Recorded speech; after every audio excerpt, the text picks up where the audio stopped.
again. Now this one we've done a lot of work with over the years.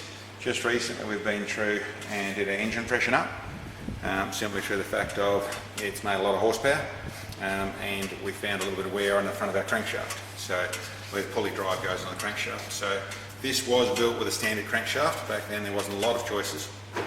In going through that, we decided to upgrade it. So it's actually gone to a stroker crankshaft, which took a long time to get here. They were a bit of a one-off build. It was best part of over 9 months getting the crankshaft here. It's a little bit the story with this car. But essentially we've got that in with the H-beam rods, new custom forged pistons in this aluminium 6-litre block, the Sean Highland block, and then turned it into a bigger engine. It's now actually a 6.2 litre, and with its twin throttle body manifold, all custom stuff we've done here.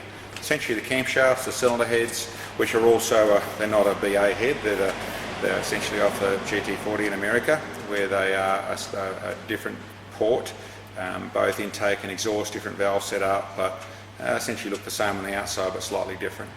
So now all that has been what was there, the top of the engine, the intake manifold, the supercharger, the intercooler are all as they were, and then it's got a fully freshened bottom end, which like I said now takes it out to 6.2 litres, and we've also gone over to E85. So it's just pump E85, and we've got a pretty conservative tune into it, but that's what you just saw ran 840 horsepower at the tyres.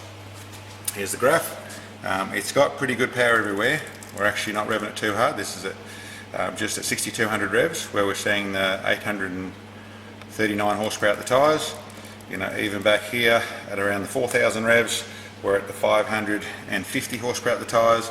It is a centrifugal setup with a top end, the top end of these engines. These whole engines are fairly rev based in the way of the horsepower, but we still have a very drivable thing.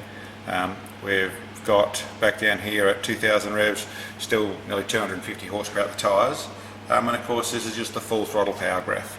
This car is now going to be a lot better to drive in its response side of things with the stroker crankshaft in it, so it really should turn into something nice and something quite manageable. Still a bit of tuning to go through and do with the car, just to make it as nice as we can. It is, like I said, a conservative tune to make it work well on the road, and really probably it will, with the way this car is going to be driven, probably, you know, up around the 600, 650, the 4,500 revs is really as far as this car is going to be used in that form, but it is a big powerful car if you want to open her up.